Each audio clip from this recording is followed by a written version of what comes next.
A ndikon mënyra se si rritemi në çfarë ambientesh, rutina jonë në mënyrën se si ndoshta sa kemi aftësinë për më mbrojt prej këtyre viruseve? Është një kohën e fundit, kemi pak një mindset të gabuar, sidomos për ata prind që mundohen me i bë pak fëmijët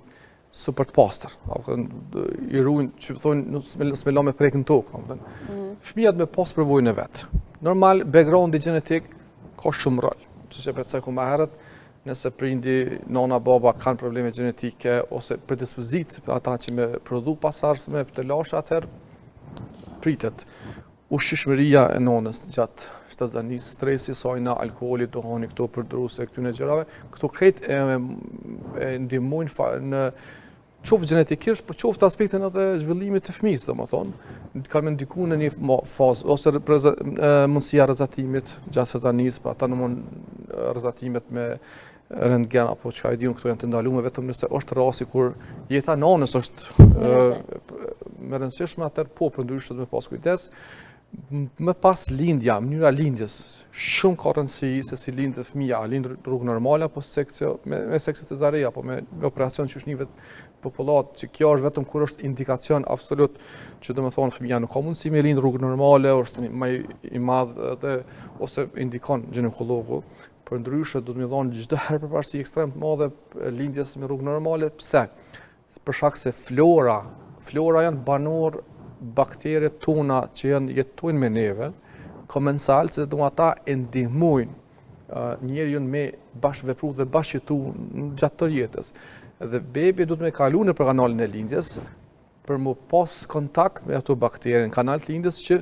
me pas një jetë më të shëndeshme dhe të ardhmen. Studimet të fundit po thojnë që këta fëmijë që lindin me sekcio do të me dhonë një kohë gjatë probiotik për me kompenzu qatë përvoj disa minuta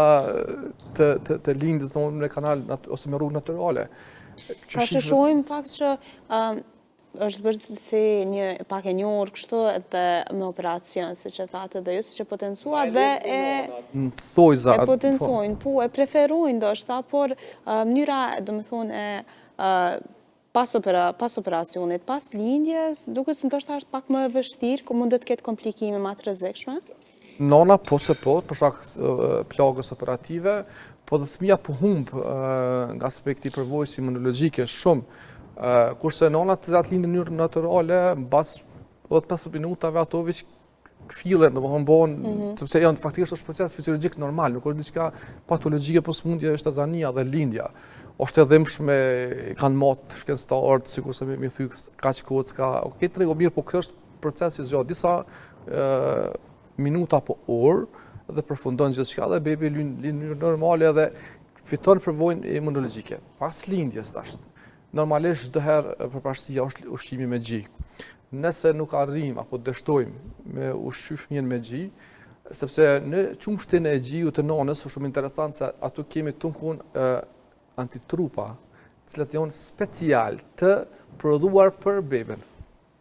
Edhe shumë interesant qysh e ka lanë Zoti dashurinë ndaj nonës beben me puth,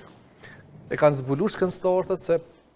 përqafja puthja bebes nga nona, jo nga të thuj, sidomos kur është shumë i vogël me pas kujdes për herpes simplex, ata që dalin domosdoshmë ato herpesin nëpër buzë, zguxon kurse si me puth fëmijën e vogël, sepse imuniteti është ende i dobët, ende i pa zhvilluar dhe mund të shpijë në verbim të syve të bebit. Atëherë momenti që beba ka mundësi ende pa shfaq simptoma të ndonjë infeksionit dhe kur nona e përqafon bebin, vjen sinjali automatikisht përmes buzëve shkon atje, jep dhe e formon antitrupin special për bebin për sëmundjen që është duke u zhvilluar në procese sipër dhe mbron minjar bebin për qoftë ndonjë virus apo bakterie. Pastaj ushqimi bebes, kur fillon faza e dytë, nëse domon ushqimet nuk janë të shëndetshme, nuk janë apo ashtu ushqimet e procesume ose llojet e qumshtave të cilat domon nuk janë të sigurt, atëherë ka më ndikuar që zhvillimi i imunitetit se 6 muaj e parë imuniteti quhet i papjekur, i lindur, sepse ende ky fituari është mas lindjes. Sikur që ceka, domon që përfitimi i përvojë gjatë lindjes kanalit, gjatë daljes në këtë botë, atë fillojnë mu fitu përvoja të reja imunologjike, kurse ky linduri, ky ende është i papjekur, ka nevojë për me marrë një kohë 6 muaj së paku për me fillu me kriju me operacion të full time, me përgjithësi 24 orë. Dhe pastaj domethënë ushqimi edhe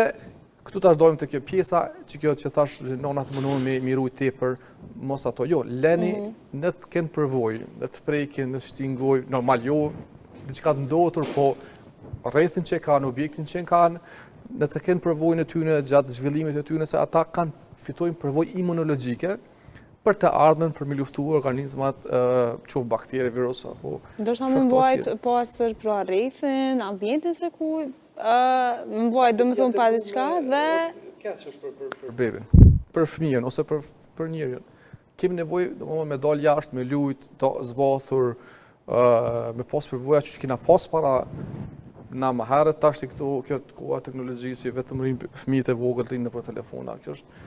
keq, aspektin psiqik pelami, po aspektin e përvojës imunologjike për më fillu me pas një jetë që ti me mbrojt, me pas një imunitet funksional të ardhmen, që kur goditesh me infeksione ti me pas imunitetin që me të mbrojt. Me krahasu një fëmijë ndoshta që është lind para 20 viteve, 30 viteve me tash, a kemi dallim imunitar? Pra, po është probleme nxjerr një diçka të tillë kështu, sepse duhet me pas punime shkencore. Duhet me shiku dhënat kohës kalume dhe tash së fundi, për shkak se tash mjekësia është shumë më e zhvilluar, mundësia detektimit të sëmundjeve, analiza të ndryshme, serologjike, PCR, domthonë kanë dalë analiza të fuqishme që na me kohë ose shumë shpejt identifikojnë problemet. Kjo tash është për shkak të zhvillimit të këtyne laboratorëve të fuqishme që ne identifikojmë sëmundje të caktuara në kohën më herët para 20-30 vite nuk kanë qenë. Mirë po, përgjithësi, domethënë, kur shikohet në përgjithësi, tash qasja në shërbime shëndetësore, kemi një rritje të jetëgjatësisë, ose kualitetit të jetës, domethënë. A kemi rritje të sëmundjeve kronike, shumë si diabeti, sëmundjes kardiovaskular, po, janë rritje në trend, obeziteti, mbi pesha, kanceri, domethënë që vetëm në Kosovë që ka raporti para një jave, 500 raste apo i kanë 3 që është vërtet shqetësuese për mendimin tim tot, vetëm se Ministria e Shëndetësisë me pas një red flag ose një alert me rritë me pas kush problemi. A është zinxhiri i ushqimit, ekspozimi, mënyra jetës, kush problemi që rrit kaq numri i madh i këtyre sëmundjeve.